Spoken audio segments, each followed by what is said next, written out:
Senhoras e senhores, o presidente da República, Luiz Inácio Lula da Silva, acompanhado da senhora Janja Lula da Silva, do ministro da Secretaria de Comunicação Social, Paulo Pimenta, e do ministro da Secretaria-Geral e do ministro da Secretaria de Relações Institucionais, Alexandre Padilha. Pessoal, bom dia a todos e todas. Bom dia, porque ninguém almoçou ainda, o pessoal não pôde nem tomar café antes de nós chegar, então dá para dar um bom dia a todos vocês. Cumprimentar aqui o nosso presidente Lula, a Janja, os demais ministros, Márcio, que está aqui conosco, agradecer muito a presença de todos vocês.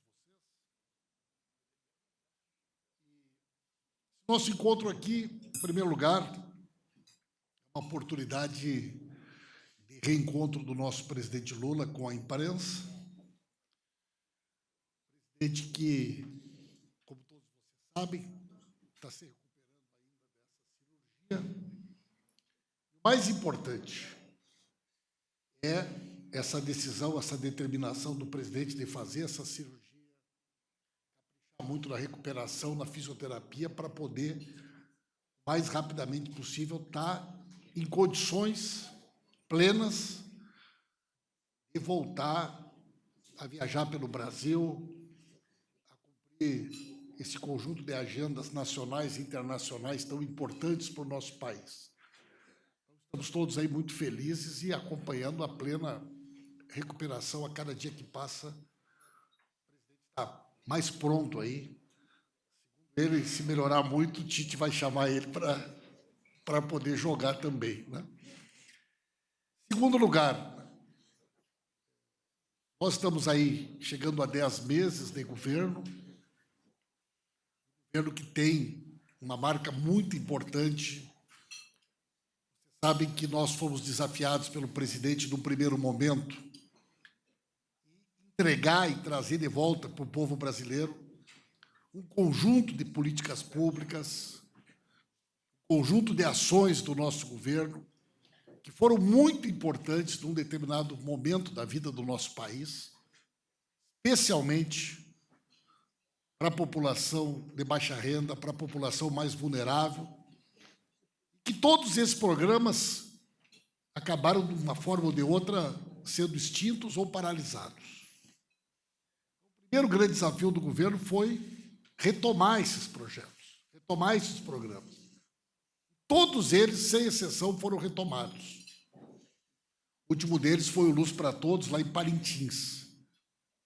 Evidente que, do programa ser lançado até a população sentir a mudança da sua vida, ou sentir a chegada do programa na sua cidade, dependendo do programa, leva um tempo para que isso possa acontecer. Mas nós estamos muito satisfeitos por essa capacidade que o governo demonstrou de retomar e devolver esses programas todos, né? Vocês sabem também da importância do protagonismo, da responsabilidade que o Brasil e o presidente Lula assumiram no mundo nesse último período. Hoje o presidente é o presidente do Mercosul. Início de dezembro vamos assumir a presidência do G20. Temos a COP. Eu tive a oportunidade de acompanhar o presidente Lula em Nova York. Fiquei entusiasmado, impressionado. 50 líderes políticos do mundo pedindo reuniões bilaterais, agenda que nós cumprimos, a importância da manifestação do presidente na abertura do encontro da Secretaria-Geral da ONU. E, mais recentemente, quando eclodiu essa guerra no Oriente Médio, o Brasil à frente do Conselho de Segurança da ONU. O esforço que o presidente tem feito para que o Brasil possa ser um grande promotor do esforço da paz. E essa extraordinária ação do nosso governo, coordenada pelo presidente Lula, de repatriação dos brasileiros e brasileiras, 1.410 brasileiros e brasileiras, 55 PETs, e o esforço que nós continuamos fazendo sob a coordenação do presidente Lula. Ontem foi um dia importante para que a gente possa também encontrar uma saída para trazer de volta para o Brasil em segurança os familiares que estão em Gaza. O avião presidencial está lá na Itália, aguardando ansiosamente a possibilidade de a gente trazer de volta para o Brasil também esses familiares de brasileiros e brasileiras que estão em Gaza. Então, a gente tem uma agenda de muita entrega, uma agenda de muitas realizações. Estamos muito felizes, né, com a recuperação do presidente Lula. E hoje a gente vai ter uma oportunidade do presidente nos falar um pouco sobre tudo aquilo que está acontecendo, mas especialmente para que vocês também possam nos trazer algumas questões. Faz tempo que vocês não têm essa oportunidade de estar com o presidente. Então, hoje é a oportunidade que a gente tem. E, além de tudo isso, nós estamos aqui no dia do aniversário do nosso presidente, né? Então, acho que vale aqui uma salva de palmas. É uma distinção aqui, um orgulho para nós. Quantos brasileiros gostariam de estar comemorando o aniversário com o presidente? Nós estamos aqui meio-dia comemorando o aniversário do presidente junto com ele, né? Meio-dia agora? 10 para 1 já. Não, 10 para o meio-dia. E nós estamos aqui comemorando o aniversário junto com o presidente Lula. A gente está muito feliz, presidente, de poder estar aqui comemorando esse aniversário junto com o senhor. A palavra está com o senhor. Depois vamos abrir aí, com a coordenação do Crispiniano, para algumas perguntas de vocês.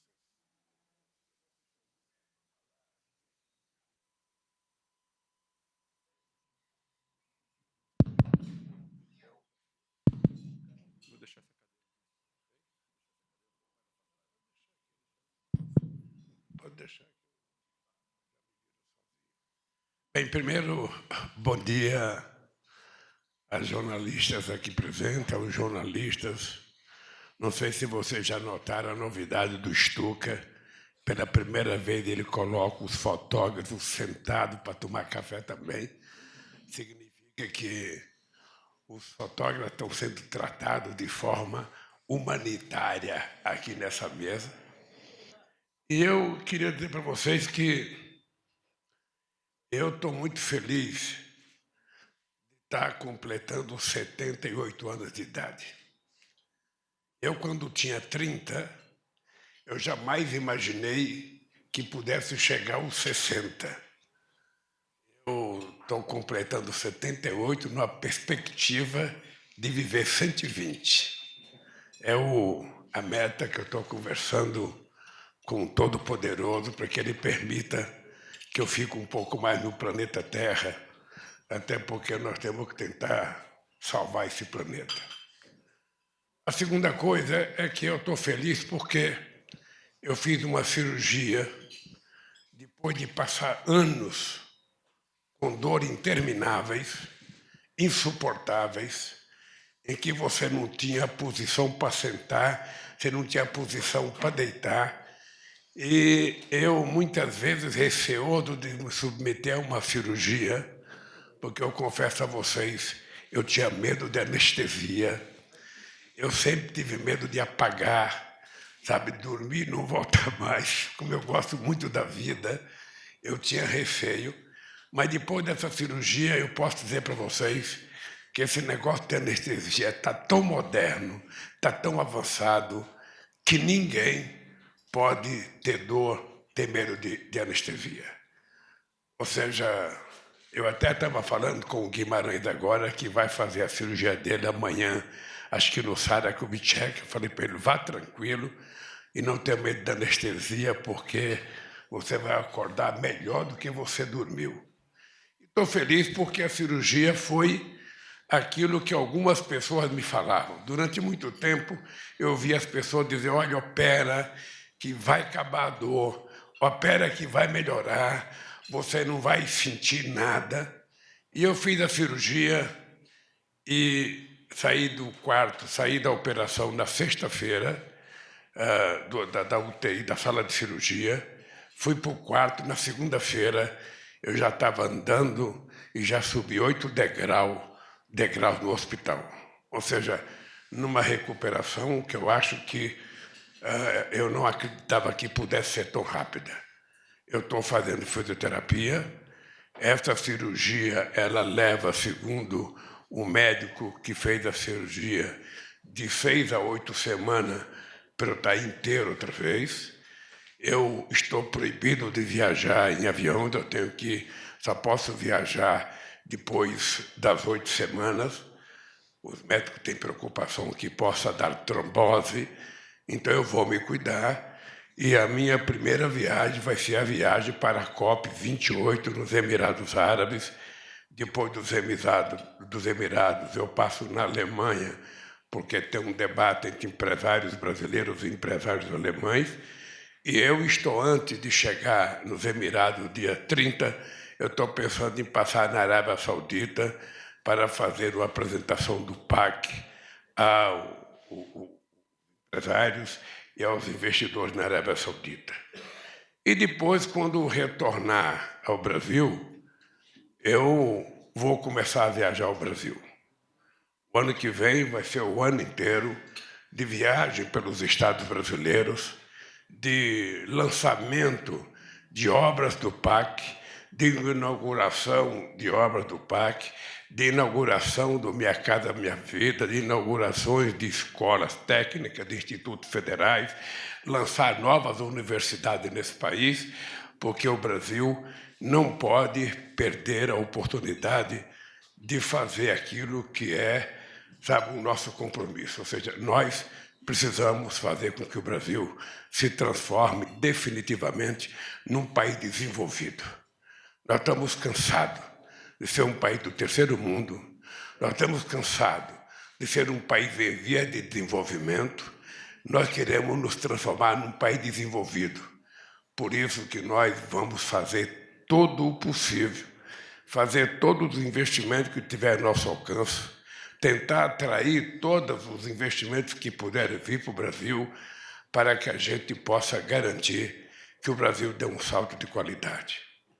Vocês são jovens e se lembram que quando nós tomamos posse em janeiro de 2003, havia um temor na sociedade brasileira de que o país estava em crise, de que a economia estava quebrada, de que o Brasil não ia para frente, que o ex-presidente tinha, detonado esse país.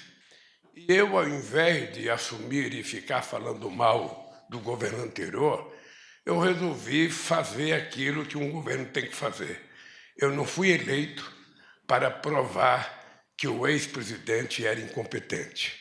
Eu fui eleito para provar que no nosso mandato a gente vai fazer a coisa com mais competência e atender aquilo que é a expectativa da sociedade. E a sociedade brasileira, ela não quer muito, ela quer apenas aquilo que todo mundo quer. Ela quer tranquilidade, ela quer segurança, ela quer melhoria na qualidade da saúde, ela quer melhoria na qualidade da educação, ela quer ter melhoria na qualidade do emprego, ela quer que o seu filho não sofra, com baixo nível de escola, que o filho não sofra violência. E é isso que nós vamos tentar construir ao longo desse tempo. Nesses 10 meses de governo, isso aqui não é um balanço, porque eu pretendo fazer uma reunião com vocês antes do final do ano para prestar um balanço do que aconteceu em todo o período de 2023 e também anunciar o que vai acontecer no ano de 2024. Então, vocês se preparem que nós vamos ter uma outra reunião antes de fechar o ano para que a gente faça uma prestação de contas daquilo que foi o conjunto do ano de 2023. Eu só quero adiantar para vocês que o fato de eu já ter sido o presidente da República durante 2 mandatos e de ter trabalhado muito nesse país, eu sei o que nós fizemos nos 2 primeiros mandatos, eu queria dizer para vocês que nesses 10 meses nós já anunciamos mais políticas públicas do que eu anunciei em 4 anos do primeiro mandato. E por que foi fácil anunciar? Porque muita coisa foi recuperar aquilo que já estava funcionando, que foi desestruturado pelo governo anterior e que a gente queria recolocar a casa em ordem, recuperando as políticas. Vocês sabem a quantidade de escolas, sabe, que estavam paralisadas, obras paralisadas há 8 a 9 anos, a quantidade de creches que estavam paralisadas, a quantidade de prédios de universidade que estavam paralisadas e tantas outras obras. Eu poderia dar um número para vocês daqui, para vocês medirem o que está acontecendo. Se vocês forem analisar na área do transporte, vocês vão perceber que este ano de 2023, mesmo a gente tendo que aprovar uma PEC da transição, que por si só é um fato sui generis no planeta Terra, alguém começar a governar antes de assumir. E nós começamos a governar 2 meses antes de assumir. E a PEC da transição, ela permitiu que a gente tivesse para investimento no setor de infraestrutura, na área de transporte, 23 bilhões de reais, que é muito pouco para um país do tamanho do Brasil, mas é 4 vezes o que foi investido no mandato do presidente anterior. Portanto, em 2023, só na área do transporte, nós investimos 23 bilhões contra 20 bilhões que foi investido nos 4 anos anteriores. Se vocês perceberem, eu pretendo apresentar para vocês esse dado, vocês vão perceber em todas as áreas. A gente vai fazer uma comparação do que foi investido nesse ano, do que foi investido no ano passado e nos anos anteriores, para vocês perceberem por que eu estou otimista. Estou otimista porque essas políticas que nós anunciamos, ela vai acontecer não no dia que eu anuncio aqui no Palácio do Planalto. Ela vai acontecer alguns meses depois. Eu, esses dias, estava conversando com um especialista na questão da seca na Amazônia, e ele me dizia: presidente, já começou a chover na Colômbia. Acontece que essa água que está chovendo na Colômbia vai chegar em Manaus daqui 30 dias e vai terminar de chegar no Pará mais 30 dias. Ou seja, a água que está chovendo agora no país, na Colômbia, e o degelo dos Andes vai permitir que a água chegue no Brasil, no Pará, 60 dias depois. Eu nunca imaginei que o rio Tapajós pudesse ficar vazio. Eu tive agora, recentemente, no rio Tapajós. O rio tem lugar que tem 32 quilômetros de largura. Eu jamais imaginei que aquele rio pudesse secar, e secou. Como o Rio Madeira está com problema, como o Rio Solimões e tantos outros rios no Acre e em outros estados. Numa demonstração de que a natureza não está mais brincando. Ela está avisando, e cada vez avisando com mais força, com mais enchente do que o normal no Rio Grande do Sul, com mais furacão, com mais tufão, com maior ventania, com mais seca em alguns lugares, com menos chuva em outros lugares e com mais chuva em outros lugares, está avisando: ó, cuide de mim, porque eu estou ficando saturado desse bicho chamado ser humano. Vocês estão destruindo o mundo que vocês vivem. Então, cuide corretamente de mim, que eu vou cuidar de vocês.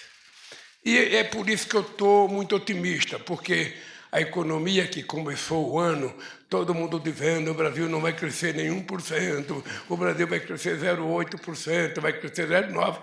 O Brasil pode crescer 3% esse ano, e se tudo ajudar, pode até, quem sabe, escorregar para 3% e alguma coisinha. E, obviamente, que nós sabemos que o ano que vem se apresenta como um ano difícil por conta, sabe, da queda do investimento na China, da queda do crescimento da China, do aumento de juros na taxa dos juros americanos. Mas eu estava dizendo agora há pouco, numa conversa com a Haddad, a gente, quando está no governo, é por isso que inventaram o check-up. É para a gente evitar que a doença se prolifere. Então, nós temos consciência do que está acontecendo na economia mundial, nós temos que atuar agora para evitar que aconteça o que pode acontecer. É como a gente faz, e vocês certamente fazem, um check-upzinho todo ano, a cada 2 anos, para evitar que sejam pegos de surpresa por uma doença que já não tenha mais cura. Então, nós não vamos ficar parados esperando que as notícias ruins aconteçam. É importante a gente saber notícia com antecedência para a gente poder trabalhar e para fazer as coisas melhorarem. E eu quero terminar dizendo para vocês o seguinte. Nós já chegamos, só para dar um exemplo para vocês, nos Mais Médicos, a gente já teve 18 mil médicos no Mais Médicos. Este ano, nós chegamos a 21 mil médicos. E a tarefa é chegar a 28 mil médicos no Mais Médicos. E vocês ainda não viram nenhuma publicidade do governo, nem eu, nem a ministra, nem ninguém, está numa cidade para receber os médicos. Porque já tem mais de 4.200 municípios que já receberam médicos. Médicos que muitas vezes estão chegando a cidades que vão ter médico pela primeira vez, que vão ter uma assistência, e nós ainda vamos lançar uma outra coisa mais importante esse ano, que é a gente garantir o acesso aos chamados especialistas para o povo desse país.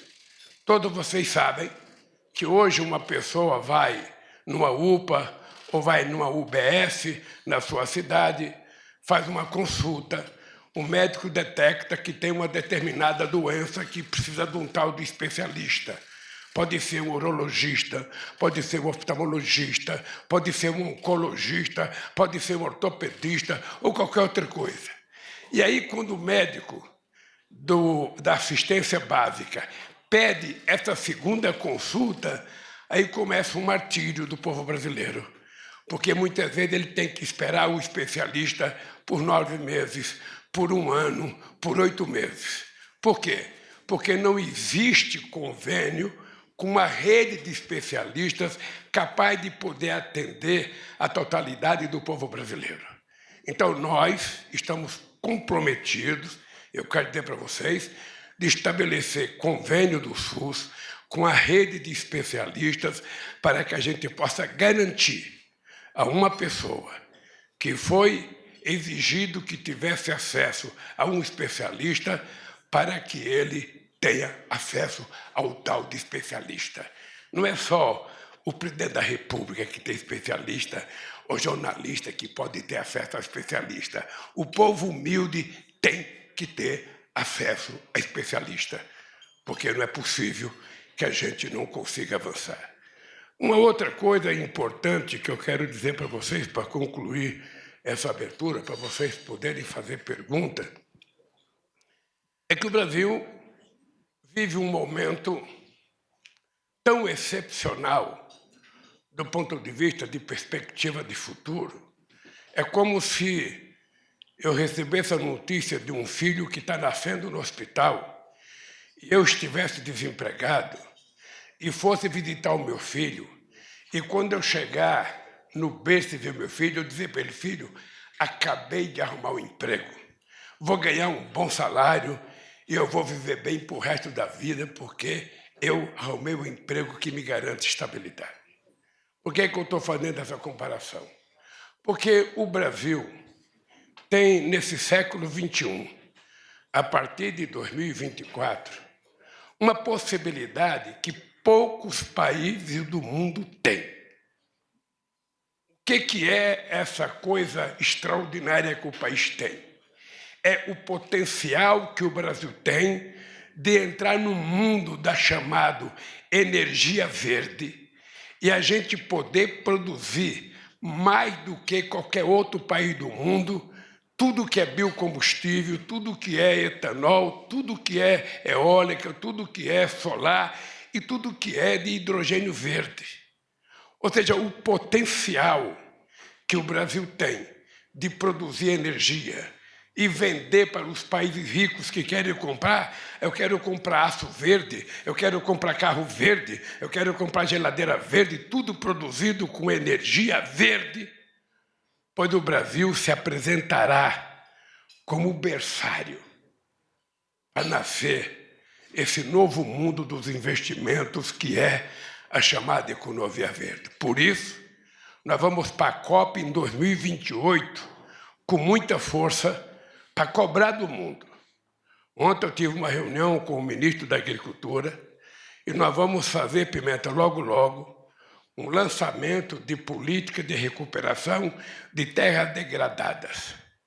O Brasil tem por volta de 40 milhões de hectares de terras degradadas que podem ser recuperadas.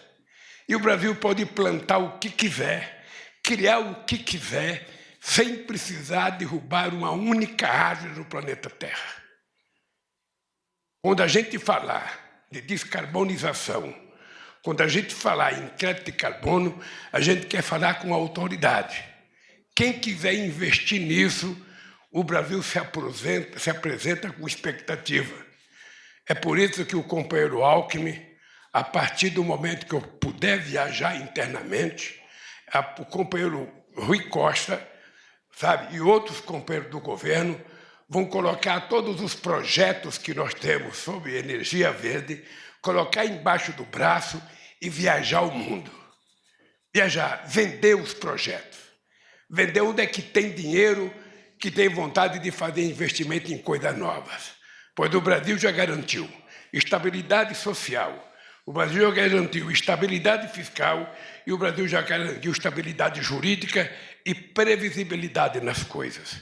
Então, quem quiser fazer investimento, esse país se apresenta, sabe, como um novo berçário dos investimentos e queremos competir com quem quer que seja, porque nessa área eu acho que o Brasil é imbatível.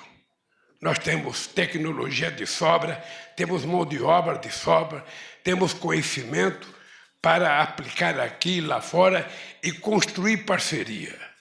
O que nós queremos é compartilhar a possibilidade desse país se desenvolver com outros países que querem fazer investimento. Nós queremos construir parcerias. Nós queremos construir parcerias produtivas para que as pessoas não venham com seus fundos aqui apenas explorar a taxa de juros alta. Que eles venham para cá para investir em coisas produtivas que gerem um produto, que gerem um emprego, que gerem um salário, que gerem um dinamismo do crescimento na nossa economia brasileira, que é o que nós estamos precisando. Eu penso que vocês não se lembram mais quando a economia brasileira cresceu 3%.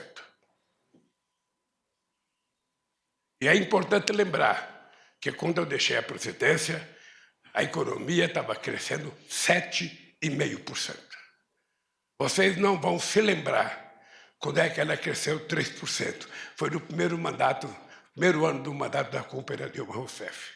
Depois nós caímos de 3% e nunca mais conseguimos subir. Portanto, nós temos o desafio de fazer a economia crescer. Não adianta ninguém me contar, não, porque está ruim, porque o juro americano está ruim, porque não tem... Não quero saber, eu quero saber do Brasil. Nós temos que encontrar solução aqui. Nós temos que ser criativos aqui. Nós temos que aceitar desafios aqui. Eu, na minha vida, não aceito a ideia de que tem coisas que são impossíveis. Quero dizer para vocês que, na minha experiência de vida, a única coisa impossível é Deus pecar. O resto, a gente pode fazer qualquer coisa, é só querer. E como eu sou um homem motivado a causas, e é por isso que eu vou viver muito, porque eu tenho uma causa, a minha causa chama-se Brasil, a minha causa chama-se povo brasileiro, eu quero melhorar a educação, eu quero melhorar a saúde, quero melhorar o emprego, quero dar oportunidade para que o povo brasileiro sinta o prazer de virar uma sociedade de classe média, uma sociedade de pessoas que podem comprar as coisas, que podem dar um presente para o filho, que podem dar um presente de Natal, que podem viajar de férias. Sabe, é essa sociedade que eu quero criar. Eu quero tirar da cabeça das pessoas a ideia de que, esse governo só pensa no pobre porque ele só gosta de pobre. Não. A ideia não é essa. Eu quero é que o pobre deixe de ser pobre. Afinal de contas, ninguém escolhe ser pobre. Ninguém faz opção. Ninguém nasce em berço de ouro e fala, eu estou cansado, eu quero virar pobre, vou dormir na rua de São Paulo. Isso não acontece, as pessoas querem vencer. E o papel do governo é dar oportunidade para as pessoas vencerem, para as pessoas crescerem e para as pessoas melhorarem de vida. Por isso que nós vamos investir muito na educação, no ensino integral, nós vamos criar um fundo de investimento para as crianças do ensino médio, vamos criar uma bolsa para que os alunos se sintam incentivados a não desistir da escola, que é a maior desistência, que o jovem vai na universidade, no ensino médio, ele não vê utilidade. Então, nós queremos dar utilidade. Nós queremos que esse jovem seja motivado a ir cumprir seu ensino médio e entrar numa universidade ou no Instituto Federal para se autoqualificar para esse país melhorar de vida. Então, é com essa cabeça que eu estou aqui em pé, curado. Já estou chutando 30 chutes por dia com bola. Logo, logo, ou o Diniz vai me convocar para a seleção, já que o Neymar se machucou, ou o Corinthians vai precisar de mim para marcar uns gols, porque está marcando pouco gol. E enquanto eu não vou jogar, eu vou jogar política aqui com vocês. Tá? Vou jogar política. Vocês sabem que nós estamos com a responsabilidade de aprovar a política tributária. Eu estou confiante que ela vai ser aprovada. Estou confiante que a gente vai mudar a relação, sabe, capital e trabalho. Estamos tentando fazer negociação com as empresas de aplicativo para cuidar das pessoas que trabalham com Uber, para cuidar das pessoas que trabalham com moto, para cuidar das pessoas que trabalham com bicicletas. E estamos, sobretudo, preocupados em não permitir que a juventude brasileira perca a expectativa que um jovem tem que ter. A minha expectativa, quando eu era jovem, era muito pequena. Eu só queria tirar a carteira profissional de menor, que tirava aos 14 anos, arrumar um emprego, sabe, ter uma profissão, e jamais imaginei ser presidente da República. Então, o fato de eu ter chegado a presidente da República é um sinal para o jovem que ninguém, em sã consciência, tem o direito de deixar de sonhar, de deixar de acreditar e deixar de ter esperança. É isso que eu quero construir nesses próximos 3 anos com vocês e junto com o povo brasileiro. Muito obrigado pela paciência de me ouvir tanto tempo.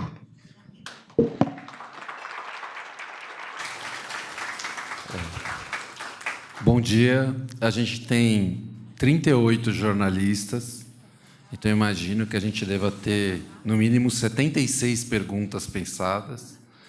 Então, a gente vai fazer o máximo possível para distribuir isso.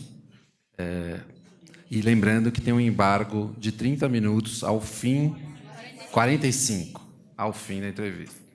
Então, começar aqui com o Renan, e eu vou anotando aqui os pedidos, ver o que é possível.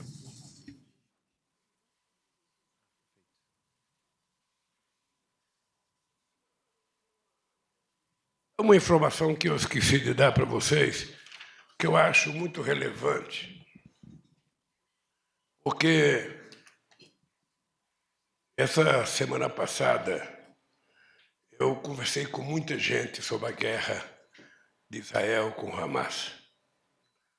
Eu comecei falando com o presidente de Israel, depois eu falei com o presidente da Autoridade Palestina, depois eu falei com o presidente do Irã, com o presidente da Turquia, com o presidente do Egito, com o presidente dos Emirados Árabes, com o presidente da França, com o Conselho Europeu, com o emir do Catar. E ainda tenho que falar com Xi Jinping, tenho que falar com o primeiro-ministro Modi, tenho que falar com o presidente Ramaphosa e tenho que falar com o presidente Pedro Sánchez. O presidente Pedro Sánchez, que é o presidente da União Europeia, não é para discutir a guerra, é para discutir o acordo comercial Mercosul e União Europeia, que nós temos que fazer enquanto eu sou presidente do Mercosul, enquanto ele é presidente da União Europeia. Se nós dois, que somos amigos, não fizermos um esforço muito grande para fazer esses acordos, sabe, eu acho que esse acordo não sairá. Então, eu quero tirar do papel esse acordo e mudar a pauta, porque faz 22 anos e meio que a gente fala em acordo e não saiu acordo. E fica um tentando jogar a culpa no outro. Sabe? Então é o seguinte, vamos parar de jogar a culpa e vamos assumir a nossa responsabilidade e fazer os acordos para que a gente possa dinamizar. Eu ontem, conversando com o ministro da Agricultura, Pimenta, ele me disse que nesses 10 meses do ano, nós abrimos 40 novos mercados para as exportações brasileiras. Não é pouca coisa, é muita coisa, e o Brasil pode se preparar que vai ter mais mercado para a gente vender mais coisas e para a gente comprar mais coisas. Pode perguntar, companheiro. Boa tarde, presidente. Sou o Renan Truffi, do Valor Econômico. Eu queria aproveitar para fazer duas perguntas em uma. Se o senhor, quando esteve hoje com o ministro Haddad, se selou o nome dos indicados para o Banco Central. E também queria entender, nessa questão da guerra que o senhor tocou, uma das prioridades claras do seu governo era fazer a moderação da paz na Ucrânia, né? E, aparentemente, isso não deu certo. Eu queria entender agora qual que é a prioridade do senhor, já que, enfim, os dois lados do conflito não parecem querer paz. Olha, primeiro com o companheiro Fernando Haddad. Veja, as coisas vão acontecer no momento que tiver que acontecer. Eu tenho que indicar muita gente esse ano, não sei se vocês estão acompanhando, eu tenho que indicar mais alguns ministros do Supremo Tribunal de Justiça, eu tenho que indicar 4 pessoas do CAD, eu tenho que indicar o Procurador-Geral da República, ou Procuradora, eu tenho que indicar o ministro ou ministra da Suprema Corte. Tudo isso, sabe, nesse tempo. Eu quis, com muita tranquilidade, fazer a minha cirurgia, porque quem tem tempo não tem pressa. Sabe, para mim não é novidade indicar alguém, eu vou indicar alguém que eu acho que seja uma pessoa que possa ser indicado, da mesma forma que nós temos que indicar pessoas para o Banco Central, que o Haddad vai discutir as pessoas, nós vamos discutir, e indicar pessoas que tenham a maior competência para exercer a função que está exercendo. Com relação à guerra, a guerra, todas as conversas que eu tenho com o presidente, eu faço questão de dizer para eles que eu não tenho experiência de guerra. Até porque a última guerra do Brasil foi com o Paraguai e eu não estava nem pensando em nascer ainda. Mas eu tenho experiência de muitas outras coisas, de greve, de embates dentro do meu partido, fora do partido. E eu acho que tem um momento que ninguém quer negociar. O Zelensky acha que vai ganhar guerra, o Putin acha que vai ganhar guerra, ninguém quer negociar. O que eu tenho falado? Essa semana falei com o Putin também. Falei com o Putin porque, segundo pessoas, o Putin, o Irã, o Catar, tem relação com o Hamas, tem relação com o Hezbollah. E como eu estava preocupado em liberar os brasileiros que estão na faixa de Gaza, aliás, vocês viram eu conversando com o brasileiro que estava lá, conversei com a família dos jovens judeus que foram sequestrados. Como eu estou interessado, eu vou conversar com todo mundo. Alguém tem que falar em paz. Por falar em paz, a nota que o Brasil fez e foi aprovada nas Nações Unidas, porque a nota do Brasil foi reprovada, não, ela foi aprovada por 12 de 15 votos, 2 abstenções, e é por isso que nós queremos acabar com o direito de veto. Nós achamos que os americanos, os russos, os ingleses, os franceses, os chineses, ninguém tem direito de veto. É preciso acabar o direito do veto, ou seja, se tiver dúvida, vota essa maioria, ganha e cumpre-se. Então, eu vou continuar falando em paz, vou continuar falando, porque eu acredito que é a coisa mais extraordinária para você tentar superar o poder das balas com o poder da conversa. Isso Gandhi ensinou muito a gente. Jesus Cristo ensinou muito a gente. O poder do diálogo é capaz de vencer a bomba mais competente que o ser humano seja capaz de produzir. E é com o poder desse diálogo que eu acho, sabe, que a gente vai conseguir, em algum momento, sentar na mesa. Eu não posso, como ser humano, a gente vê a quantidade de crianças mortas numa guerra, sabe? E ninguém assumir a responsabilidade por essas mortes. Cada um se acha o mais inocente e as crianças vão perecendo. Então, ontem eu disse até para as pessoas, sabe, dos familiares judeus, eu estou feliz de poder tentar ajudar vocês a ter os entes queridos de vocês em casa. Só lamento que eu não possa, sabe, ter de volta os milhões que já morreram nesse mundo de guerra e não podem voltar mais. Eu vou continuar porque eu acredito nisso. O Brasil tem um papel relevante. O Brasil é um país que tem uma certa importância política, basta que a gente acredite. E o poder do diálogo, às vezes, você tem que conversar 10 vezes, 15 vezes, 30 vezes, para você poder convencer a pessoa de que alguma coisa é boa. Eu continuo acreditando nisso. Continuo acreditando e vou continuar. Só que agora, o ano que vem, eu vou me dedicar a viajar o meu país. O ano que vem eu vou viajar todos os estados da federação, vou discutir os problemas com os governadores, com os prefeitos, porque eu preciso, sabe, consolidar as políticas públicas que nós estamos fazendo. Tereza, por favor. Bom dia, presidente. Tereza Cruvinel, Brasil 247. Parabéns pelo seu aniversário. Feliz novidade. Presidente, nós estamos assistindo a um avanço crescente do Poder Legislativo sobre atribuições do Poder Executivo. Uma crescente apropriação de prerrogativas, um fortalecimento inédito do Poder Legislativo no Brasil.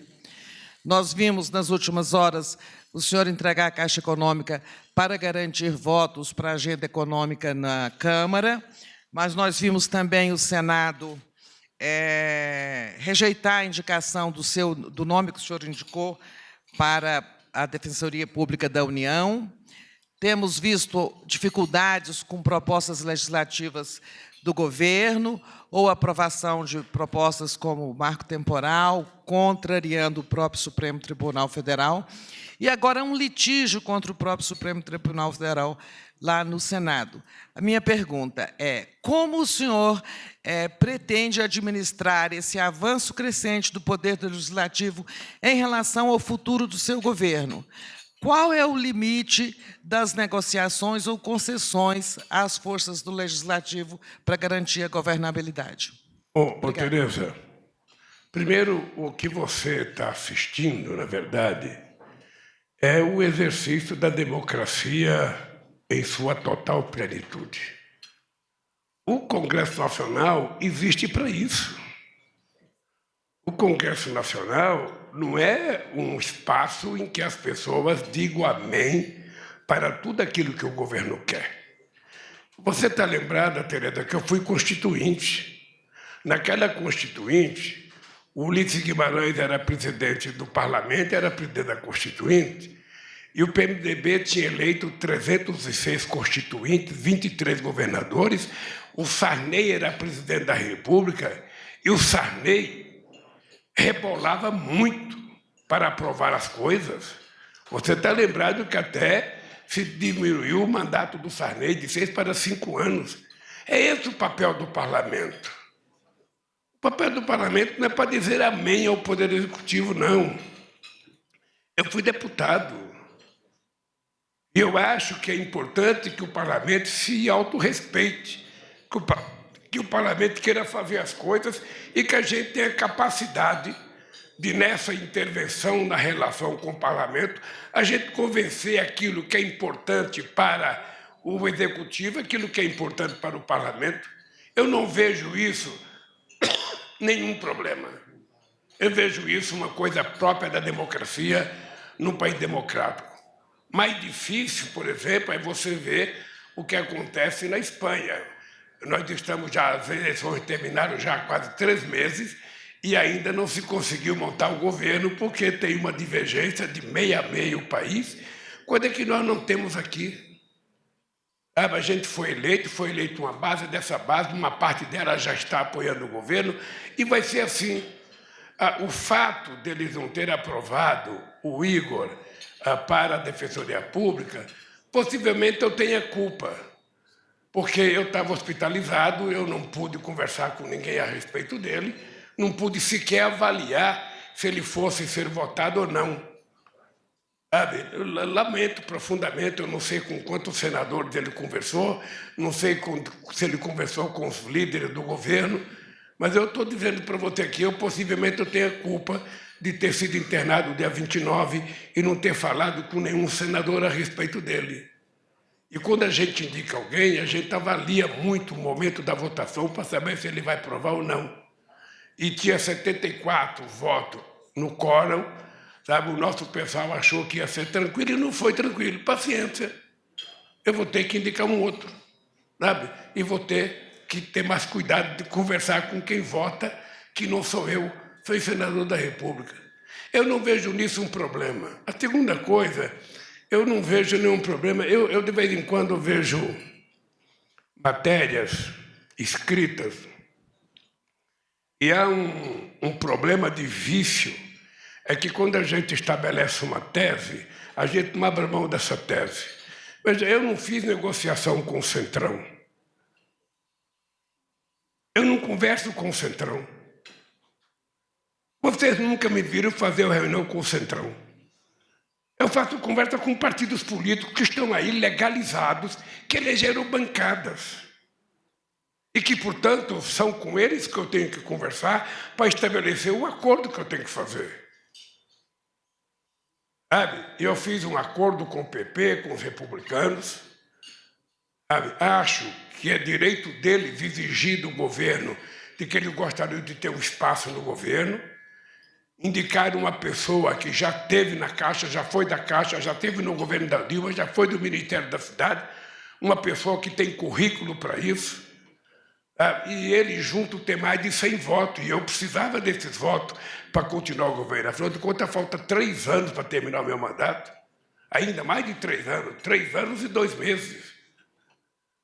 Então, como o governo precisa do parlamento, e não é o parlamento que precisa do governo, é importante que a gente tenha humildade de sentar para conversar em um momento de adversidade também. A gente não vive só de aplausos. A gente não vive só de coisas boas que a gente quer. Eu lembro que o Obama foi presidente dos Estados Unidos 8 anos e ele quase não conseguiu aprovar nenhum projeto no Congresso. Sabe? Eu estou vendo a dificuldade que o Biden está tendo nos Estados Unidos, apesar de ter sido senador 32 anos. Então, eu estou muito tranquilo. Eu estou muito tranquilo. Eu fui eleito para governar o país. Para governar o país, eu tenho que ter relação com a Câmara e com o Congresso, com o Senado, e eu preciso levar em conta as demandas deles, que eles não são obrigados a falar e a fazer tudo o que eu quero. Por isso que é importante a gente construir, sabe, forma de conversação. E vocês sabem que eu nasci na minha vida política conversando.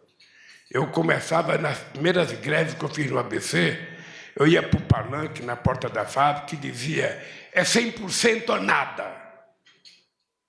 Com o tempo eu percebi que a gente ficava sem nada. Então, ao invés de 100% ou nada, ou seja, entre 100 e nada, tem tantos números que a gente pode negociar, e eu aprendi na prática a ter mais flexibilidade para negociar. E nós temos que negociar cada coisa que a gente quer aprovar. É bom que seja assim. Porque o Congresso Nacional, por mais que a gente queira colocar dúvida, por mais que a gente diga que é conservador, o Congresso Nacional é a cara do povo brasileiro no dia do voto. No dia do voto era aquilo que estava na cabeça do povo pela quantidade de informações que ele recebeu. Certo ou errado foi aquilo. Então a gente vai ter que se preparar para mudar nas próximas eleições. O presidente da República não pode pedir o impeachment de um deputado. O deputado pode pedir o impeachment do presidente da República. Então, eu tenho que saber, sabe, que negociar faz parte da governança de um país democrático como o Brasil. Sandra, nome e veículo, uma pergunta. Boa tarde, presidente. Aqui. Aqui. Presidente, boa tarde. Lisandra Paraguaçu, da agência Reuters. Presidente, o senhor se envolveu na discussão na questão da Ucrânia e agora na questão do Hamas e de Israel. Parte da sociedade diz que o governo não estava condenando o Hamas o suficiente não estava com uma posição parcial. Eu queria que o senhor desse qual é a sua posição em relação a isso e saber também o que o senhor acha que o Brasil pode fazer, pode influenciar para tentar que se chegue numa trégua naquele local e se também tem notícias dos brasileiros que ainda estão em Gaza, como é que avançou essa negociação para a retirada deles de lá? Olha, eu acho que a posição do Brasil é a mais clara e nítida possível. O Brasil fez até uma nota para que nenhum companheiro ou companheira da imprensa brasileira tivesse dúvida sobre o comportamento do Brasil. Primeiro, o Brasil só reconhece como organização terrorista aquilo que o Conselho de Segurança da ONU reconhece. E o Hamas não é reconhecido pelo Conselho de Segurança da ONU como uma organização terrorista, porque ele disputou eleições na faixa de Gaza e ganhou.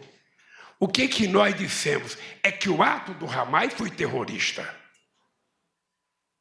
Nós dissemos isso alto e bom som, de que o ato do Hamas foi terrorista, que não é possível, sabe, fazer o ataque, matar inocentes, sequestrar gente, sabe, da forma que eles fizeram.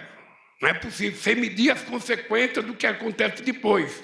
Porque agora o que nós temos é a insanidade também do primeiro-ministro de Israel, querendo acabar com a faixa de Gaza, se esquecendo que lá não tem só soldado do Hamas, que lá tem mulheres, tem crianças, que são as grandes vítimas dessa guerra. E aí é a minha preocupação com os brasileiros. Por isso é que nós fizemos questão de colocar os aviões brasileiros à disposição de trazer quem estava lá, não importa saber quem era, e agora eu estou com um avião presidencial, um avião reserva, no Cairo já há uma semana, esperando que o presidente do Egito e que o presidente de Israel façam um acordo para liberar a fronteira para passar os estrangeiros que querem voltar para o seu Estado Nacional. Essa é a posição do Brasil. E a posição do Brasil ela foi extraordinária, reconhecida e elogiada por todo mundo nas Nações Unidas. Eu vi uma manchete aqui no jornal dizendo a proposta do Brasil é rejeitada. Não é verdade, é mentira, não foi rejeitada. Tinha 15 votos em jogo, ela teve 12, 2 abstenções e 1 contra. Como é que ela pode ter sido rejeitada? Ela foi vetada por causa de uma loucura que é o direito de veto concedido aos 5 países titulares do Conselho de Segurança da ONU, que eu sou totalmente, radicalmente contra. Isso não é democrático. Não sei se você viu essa semana, os Estados Unidos vetam a Rússia veta os Estados Unidos, veta a Rússia veta os Estados Unidos. E veja que nós tivemos 2 votos de país que tinham direito de veto, da China e da França. Tivemos 2 abstenções de pessoas que tinham direito de veto, Rússia e Inglaterra. E os americanos assumiram a responsabilidade pelo que fizeram. Paciência. Mas a posição nossa é clara, é muito clara. Sabe, todas as guerras não têm apenas um lado culpado ou um mais culpado. Todo mundo sabe, o Brasil fez uma crítica veemente, sabe, igualzinho está na Carta da ONU. Nós condenamos a Rússia de ter invadido o território ucraniano. Ponto pacífico. Está explícito no comportamento do Brasil. Mas isso não significa que eu sou obrigado a me colocar do lado da Ucrânia para guerrear. Não. Eu quero me colocar do lado daqueles que querem pedir paz. É difícil, é. Mas se não for assim, a gente não consegue. Se todo mundo quiser só fazer guerra, só fazer guerra, só fazer guerra, só fazer guerra, sabe? Porque antigamente, quando tinha uma guerra, os soldados iam nas cruzadas para um campo de batalha, e aí era soldado matando soldado. Mas agora não. Agora o cara fica de longe jogando foguete, não sabe na cabeça de quem vai cair. não sabe quem vai morrer. E o que a gente vê são prédios que levaram anos para ser construídos, pontes que levaram anos para ser construídos, sabe, casas que levaram anos destruídas. E quem vai reconstruir aquilo? Será que as pessoas, sabe, estão virando desumanas? Será que as pessoas estão perdendo sensibilidade que não vê o sofrimento daquele povo? E é por isso que o Brasil está fazendo esforço. Nós não deixaremos um único brasileiro ficar em Israel ou na faixa de Gaza. Nós vamos tentar buscar todos. Porque esse é o papel do governo brasileiro. E já conversei. Se eu tiver informação, olha, ô Lula, tem o presidente de tal país que é amigo do Hamas. É para esse que eu vou ligar. Ô, cara, fala para o Hamas libertar o refém, porra. Fala para o cara libertar os reféns. Para que ficar com o inocente lá detido? Liberta, tem gente que precisa de remédio para tomar, tem gente que tem arma, liberta os reféns. E também falar para o governo de Israel, liberta os presos, liberta os sequestrados. Que coisa que é essa? Abre a fronteira para sair os estrangeiros que queiram sair. Tem brasileiro a 1 quilômetro da fronteira, gente. A 1 quilômetro da fronteira. Ontem eu falei com um brasileiro que foi para o casamento da irmã, e 3 dias depois começou a guerra. Ele está lá e tem a mãe e 2 irmãs que ele quer trazer, mas que são palestinas. Eu falei, traga que a gente chegar aqui no Brasil, a gente legaliza a vida deles aqui. E só estamos aguardando que o governo de Israel e o governo, sabe, do Egito façam um acordo. Então, nós temos muita clareza na nossa posição. É por isso que eu queria dizer para vocês, tem poucos países levado a sério como tem sido levado o Brasil nessas posições. Poucos. Eu faço questão de dizer para todo mundo, esse país não tem contencioso com todo mundo, nem com a Alemanha, que meteu 7-1 na gente, na Copa do Mundo feita aqui no Brasil, eu tenho contencioso. Eu quero um dia poder ganhar de 8-0, mas eu vou esperar. Então, esse é o papel de um país grande como o Brasil. Gente, eu queria que vocês olhassem o mapa do Brasil e vejam que o Brasil tem fronteira com todos os países da América do Sul, exceto Chile e Equador. São 16.800 quilômetros de fronteira. São mais 8.000 quilômetros de costa marítima. E a gente não tem um conflito. A gente vive em paz. De vez em quando a gente bate boca, porque o latino-americano gosta de falar muito, mas nada mais do que isso. Eu lembro quando as pessoas queriam que eu fosse duro com o Evo, e eu dizia, por que eu vou ser duro com o Evo? Eu não consigo imaginar um metalúrgico de São Bernardo brigando com o índio boliviano. Eu queria brigar com o Bush não queria brigar, foi meu parceiro, foi uma figura extraordinária na relação comigo. Por que eu vou brigar com o Evo? Por que eu vou brigar com o Uruguai, com o Paraguai? Eu não quero briga. O Brasil é muito grande, o Brasil é muito importante, o Brasil tem que ser generoso. Sabe? O Brasil tem que ser generoso na relação, sabe? Porque é esse país de paz que nós queremos construir. Que é uma contradição com os 5 países do Conselho de Segurança. São os 5 países do Conselho de Segurança que fabricam armas, são os 5 países do Conselho de Segurança que vendem armas e são os 5 Conselhos de Segurança que fazem guerra. É a contradição. Por isso é que nós queremos mudar o Conselho de Segurança, queremos que entre vários países, nós temos o G4, nós queremos que entre o Japão, que entre o Brasil, que entre a Alemanha, que entre a Índia, pode entrar a Nigéria, pode entrar o Egito, pode entrar o México, pode entrar a Argentina. O que nós queremos é democratizar o Conselho de Segurança da ONU, porque hoje ele vale muito pouco. É importante lembrar que foi um brasileiro que criou. É importante lembrar que foi um Oswaldo Aranha que presidiu em 1947 a sessão da ONU que criou o Estado de Israel. Portanto, a ONU agora deveria ter coragem de assegurar a criação do Estado palestino, para viver em paz, harmonicamente. É isso que nós queremos, e disso o Brasil não abre mão. Fortes ali. Bom dia, presidente. Sou Leandro Fortes, do Diário do Centro do Mundo.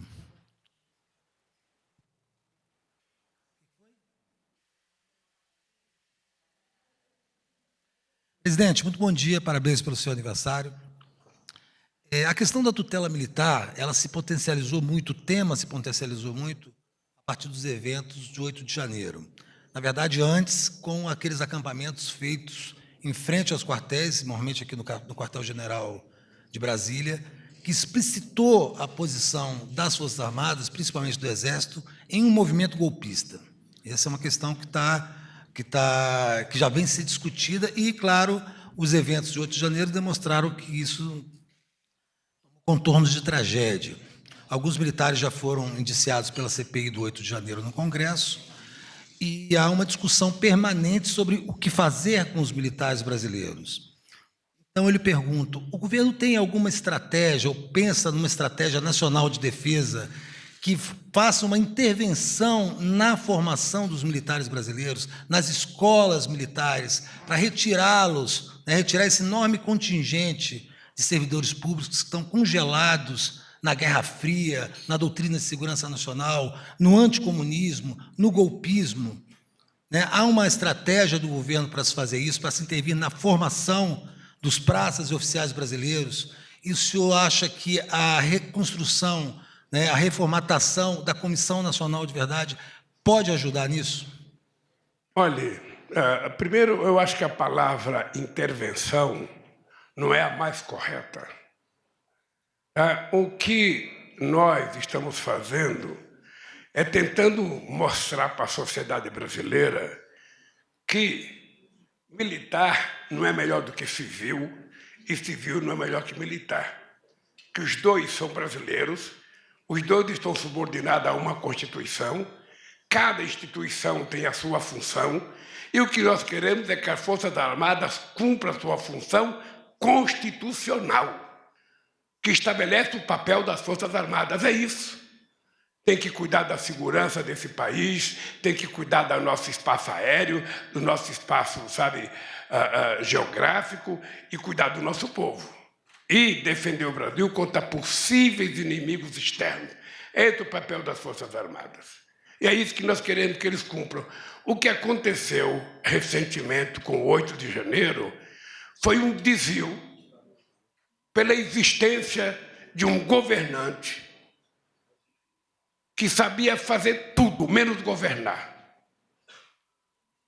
que achava que poderia utilizar as instituições como instrumento dele para fazer política,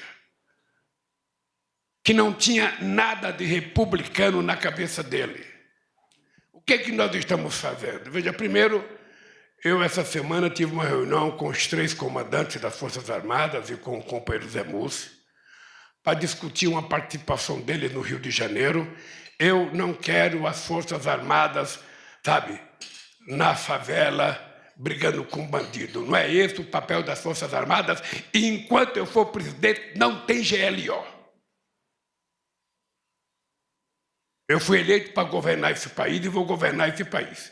Agora, o que eu determinei é que a aeronáutica pode reforçar, o policiamento nos aeroportos, é que a Marinha pode reforçar o policiamento nos portos brasileiros, porque nos aeroportos a droga e as coisas que são contrabandeadas são em quilos. Nos navios são em toneladas, ou seja, são containers com 30, 40 toneladas. Então, é preciso que a Marinha tenha essa disposição. Foi feito um acordo com o ministro da Justiça, com o ministro da Defesa e com o governo do Estado. Nós vamos ajudar. Nem a Polícia Federal tem que fazer o papel que é o papel da Polícia do Estado. A Polícia Federal tem que ajudar, investindo em inteligência, detectando as pessoas e prendendo as pessoas. Mas a gente não vai fazer nenhuma intervenção como já foi feita pouco tempo atrás, em que se gastou uma fortuna com o Exército no Rio de Janeiro e que não resolveu nada. Quando você faz uma intervenção abrupta, os bandidos tiram férias. Quando termina a intervenção, eles voltam. Então, nós não queremos isso. Nós queremos a Polícia Estadual, a Guarda Nacional vai ajudar, a Polícia Rodoviária Federal vai ajudar, a Polícia Federal vai ajudar, o Exército vai ajudar dentro dos limites das Forças Armadas, e nós vamos tentar estabelecer esse papel. Nós temos uma PEC no Congresso Nacional, você deve estar acompanhando, uma PEC que o militar que quiser entrar na política, ele entre, mas deixa as Forças Armadas. Ele não pode entrar na política e perde as eleições e volta para dentro da caserna, sabe? Muito mais político do que militar. Então ele tem uma escolha. Ele tem uma escolha. Se ele quiser ser candidato, ele renuncia ao posto dele e vai ser candidato. Não tem nenhum problema. Mas, enquanto militar, a gente vai tentar segurar que ele não faça a disputa política. A carreira militar é nobre. O país precisa de umas Forças Armadas competentes, preparada, bem armada e muito, muito disposta a não permitir que a gente seja invadido por nenhum inimigo. É isso que eu quero para as Forças Armadas, é por isso que ainda no meu primeiro mandato, em 2010, a gente aprovou a estratégia de defesa no Congresso Nacional, que é o que funciona até hoje. Tá? A relação é muito boa com os militares. A gente não pode ficar julgando os militares pela loucura do que aconteceu no dia 8 de janeiro. Aquelas pessoas vão ser punidas exemplarmente, vão ser julgados pela justiça civil, sabe? Não vai ser julgado pela justiça militar, porque o crime não foi militar, o crime foi civil, o crime foi político. E é assim que a gente vai levar. Sabe? O que eu quero é contribuir para recuperar a credibilidade das instituições brasileiras. Quero recuperar a instituição Poder Executivo, a instituição Poder Legislativo, respeitar a Suprema Corte, respeitar as outras instituições, Ministério Público, Polícia Federal, sabe? Porque somente com muita respeitabilidade, cada um cumprindo a sua função, esse país vai dar certo. Tá? Quando um deputado se mete a ser juiz, e quando um juiz se mete a ser deputado, as coisas tendem a não dar certo. Cada um, sabe, no seu lugar, dará muito mais certo. Délis Ortiz, aqui. Presidente, bom dia. Que tudo se faça novo na sua vida nesse aniversário. Para cabecear, e não o cara que vai bater escanteio. Eu levanto e o senhor corta. O senhor tinha na equipe 3 mulheres, foram indicadas no começo do governo, assumiram, mas por causa dessa negociação que o senhor não abre mão, elas foram retiradas, saíram do governo e não foram substituídas por homens, por mulheres. As vagas estão sendo trocadas, mulheres por homens. Essa é uma pergunta, a da Serrano agora, recentemente, que inclusive divulgou uma nota dizendo que é preciso mudar esse jeito de fazer política, criticando. Essa é uma pergunta. A outra que eu não posso deixar de fazer... Não é pergunta, isso é uma afirmação verdadeira. Então, o que o senhor faz com essas vagas que foram substituídas? A outra, continuando no tema vaga, PGR e Supremo Tribunal Federal vão ficar para 2024, já que o senhor não tem pressa e nós já estamos no fim do ano? Não. Veja, deixa eu te dizer uma coisa. Eu, às vezes, lamento profundamente não poder indicar mais mulheres do que homens no governo. Acontece que quando você estabelece uma aliança com um partido político, nem sempre esse partido tem uma mulher para indicar. Mas isso não quer dizer que eu não possa, no governo, tirar homens e colocar mulher. Eu ainda posso trocar muita gente, eu só estou com 10 meses de mandato. Sabe? Eu posso ter uma maioria de mulheres, isso não tem problema. Apenas as circunstâncias da indicação do cargo é que o partido não tinha mulher para indicar, e se bem que eu pedi para fazer o esforço para indicar mulher. Eu lamento, porque o que eu quero fortalecer no governo é passar a ideia de que a mulher veio para a política para ficar. Sabe? É isso que eu quero passar. Então, você pode ter certeza que ainda vai ter mais mulher no governo, em outros cargos, porque é uma disposição política minha de fazer isso. Quando um partido político tem que indicar uma pessoa e ele não tem mulher, eu não posso fazer nada. A segunda coisa, não é que eu não tenho pressa. Eu tenho pressa, mas eu precisava fazer uma cirurgia. Eu estava há 14 meses com uma dor insuportável. Eu já não tinha mais paciência, eu chegava aqui de manhã, já com um humor muito azedo. As pessoas tinham até medo de falar bom dia para mim, porque eu levantava doendo, eu vinha para cá doendo, sentava doendo, em cada reunião eu ficava fazendo careta. Então eu falei, eu vou me cuidar para poder, sabe, ficar de bom humor. Então eu agora não vou esperar o final do ano. Eu posso escolher amanhã, a semana que vem, depois da manhã. É um direito meu de escolher. E eu vou escolher. Eu vou escolher as pessoas certas, adequadas para o lugar certo, em função, sabe, da circunstância política que eu tenho que levar em conta a realidade política. Eu não posso fechar os olhos e não enxergar que eu tenho que me dar um nome para ser aprovado pelo Senado, né? Eu tenho que escolher um procurador, sabe, que tenha noção do papel do que é um procurador do Estado. O procurador não pode ser procurador e fazer política. Ele tem que cumprir o papel sério do que é um procurador, sabe? Não fazer pirotecnia, não perseguir ninguém. É isso que eu quero. Eu vou indicar. Logo, logo vocês vão saber que eu vou indicar. Eu vou indicar um procurador-geral, uma procuradora, eu vou indicar um ministro ou uma ministra, eu vou indicar o CAD, eu vou indicar mais gente, sabe? E com muita tranquilidade. Eu não estou apavorado, não tenho pressa, não tenho, sabe? Não quero... Eu recebo muita sugestão, sabe?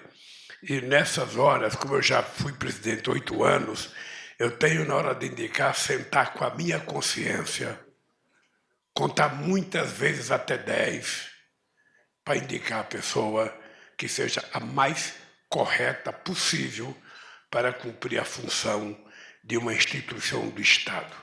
Eu não quero um amigo. Eu não quero um amigo. Eu quero alguém que seja sério, alguém que seja responsável, porque eu não quero cometer nenhum abuso, sabe? Portanto, eu não tenho que escolher alguém que seja amigo meu. Eu tenho que escolher alguém que seja competente para a função e eu vou escolher. Quem sabe eu termino o meu governo com muito mais mulher no governo, porque quando chegar o ano que vem, sabe, quando chegar em 2006, muita gente pede para sair para ser candidato, outros pedem para sair para ser candidato a prefeito, e eu vou ter que ir preenchendo os cargos. É isso, né, que vai acontecer.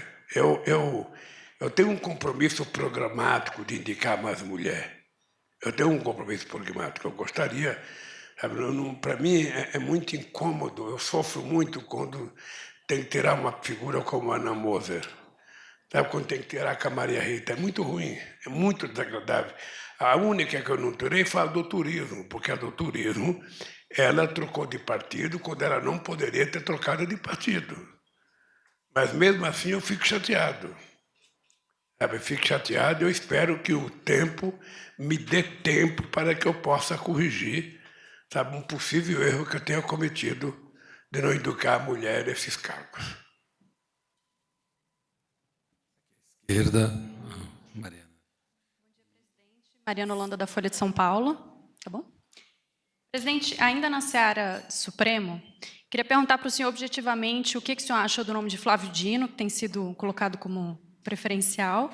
Se o senhor teme uma reação do Senado ao nome dele, uma resistência, já que o Senado tem se colocado com um pouco de dificuldade com o governo federal.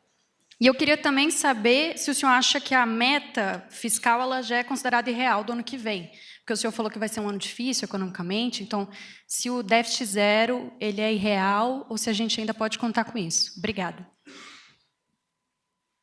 Olha, eu tenho que falar para você, o que eu penso do Flávio Dino, eu tenho medo que a manchete do jornal seja Lula tem preferência por Flávio Dino. Então, deixa eu falar.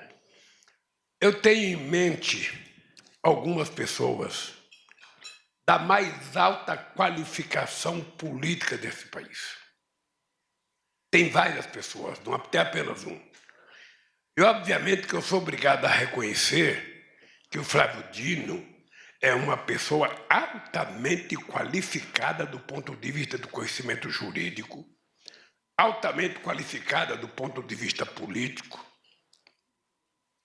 e é uma pessoa que pode contribuir muito. Mas eu fico pensando, aonde que o Flávio Dino será mais justo e melhor para o Brasil? É na Suprema Corte ou é no Ministério da Justiça? Aí tem outra pessoa que eu fico pensando, aonde ele será mais justo, no lugar que ele está ou na Suprema Corte? Isso é uma dúvida que eu tenho e que eu vou conversar com muita gente ainda até a hora de escolher, que está chegando a hora de escolher. Mas eu vou escolher a pessoa certa. Eu tive o prazer de indicar, acho que eu fui o presidente que mais indiquei ministro da Suprema Corte. Nunca pedi nenhum favor para eles, nunca pedi para votar alguma coisa a meu favor, porque eu não escolho com o critério da amizade, de votar um amigo para quando eu precisar ele votar em mim. Eu não quero isso. Pode tudo. Pode tudo. Pode tudo. Pode ser mulher, pode ser homem, pode ser negro, pode ser negra. Sabe? Mas eu tenho com muita tranquilidade, porque eu já tenho um acúmulo de experiência na indicação de gente. Tá? Mas eu não posso fugir muito tempo, eu tenho que indicar. Agora que eu estou 100% recuperado, está chegando a hora de eu tomar a decisão. Então, logo, logo, vocês vão saber quem que eu vou indicar. Tá? Pessoal, a gente vai ter que encerrar. São 1h. Hã?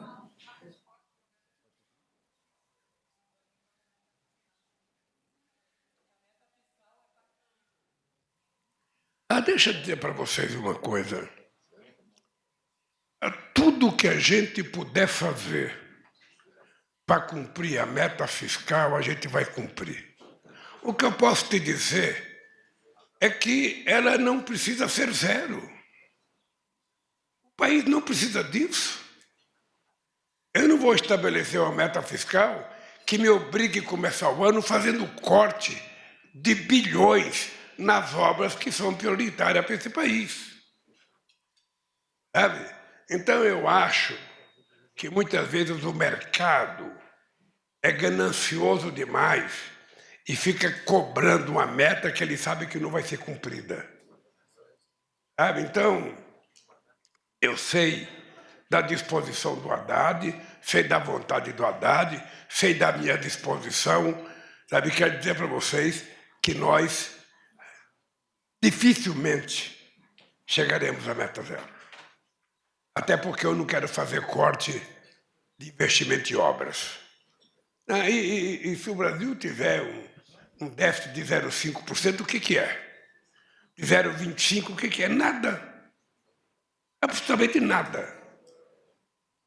Então, nós vamos tomar a decisão correta e nós vamos fazer aquilo que vai ser melhor para o Brasil. Obrigado, pessoal. Eu quero agradecer vocês mais uma vez. Dizer para vocês que esse tipo de entrevista é muito bom, ao mesmo tempo é muito difícil, porque não dá para todo mundo fazer pergunta. Mas vocês vão de convir que também a gente não pode ficar o dia inteiro respondendo pergunta. A única coisa que eu quero é assumir o compromisso com vocês que antes de terminar o final do ano, eu vou fazer um outro café da manhã para fazer uma prestação de contas de tudo o que aconteceu no nosso governo, aonde que a gente encontrou dificuldade, o que a gente pôde fazer, o que a gente não fez, porque é assim que nós vamos governar esse país, prestando contas à sociedade brasileira. Obrigado, gente. Tenham um bom dia. Só um minutinho. Pessoal, só um aviso. A gente não vai poder fazer aquela tradicional foto,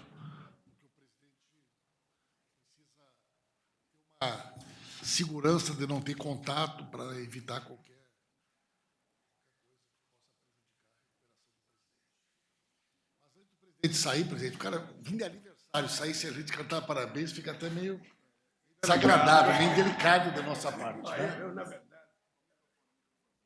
Na verdade, Pimenta, eu pensei, a imprensa está de tão boa a cabeça que eu vou chegar lá e vai ter um monte de presente na mesa, não vi um.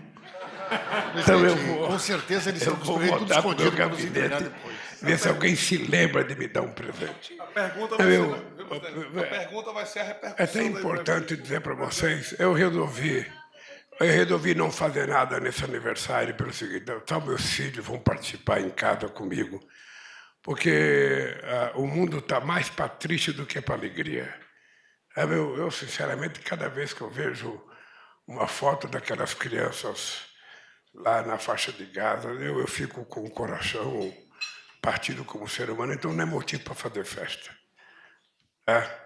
Mas eu quero agradecer a vocês, obrigado. Estou aqui, eu não sei se vai dar foto, porque eu tenho um problema ainda, que eu não estou 100%, eu ainda vou levar, eu estou com a 4ª semana, eu preciso de 6 semanas para ficar totalmente recuperado.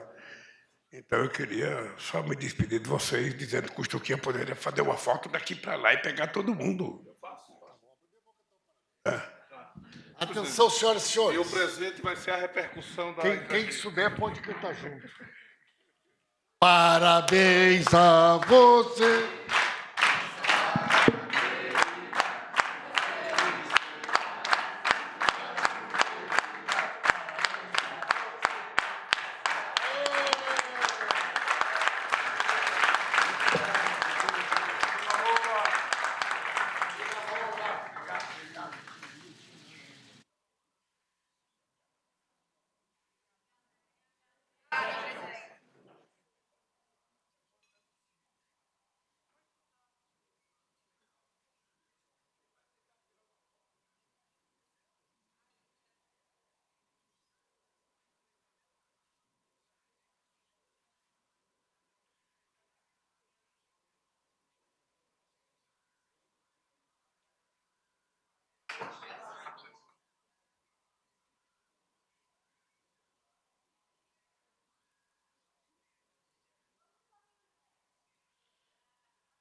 Pessoal,